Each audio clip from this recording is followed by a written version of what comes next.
Habang nakadaong sa Maynila para sa maintenance ang isang barko ng Coast Guard na nagpapatrolya sa West Philippine Sea, ipinasilip ito sa mga kabataan sa isang educational tour.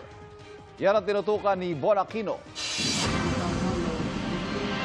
Pagsagip sa nalulunod.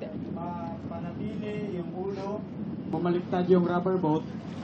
Rubber boat capsizing and recovery. Makikita nyo po ngayon na meron po ay iwan po sa loob na isa.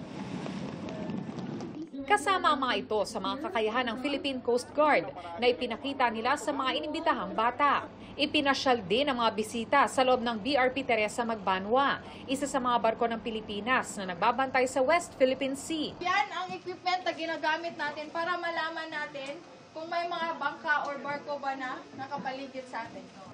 Ipinasubok din sa isa sa mga bata ang radio challenge na ginagawa ng crew members para makipag-communicate sa ibang barko.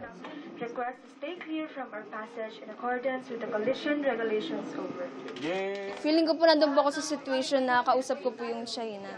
Sa pamamagitan ng demo at tour dito sa BRP Teresa Magbanwa, nais daw ng Philippine Coast Guard na bukod sa mabigyan ng kaalaman ng mga kabataan, ay maimpluwensyahan sila na maging makabayan. Mapadama natin yung civic consciousness, yung patriotism o yung pagmamahal sa bayan. Ipinakita rin sa mga kabataan ng BRP Malabrigo na binomba ng tubig ng Chinese Coast Guard noong Agosto. May halong takot, ma'am, and at the same time, kailangan mo talagang mag-stand out yung group nyo para ma-complete nyo yung mission sa West Philippine Sea. Thank you po sa patuloy po na pagtatrabaho ng napakahusay. Para sa GMA Integrated News, Bon Aquino, nakatutok, 24 oras.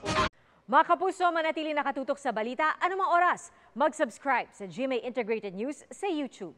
At sa mga kapuso abroad, samahan nyo kami sa GMA Pinoy TV at sa www.gmanews.tv.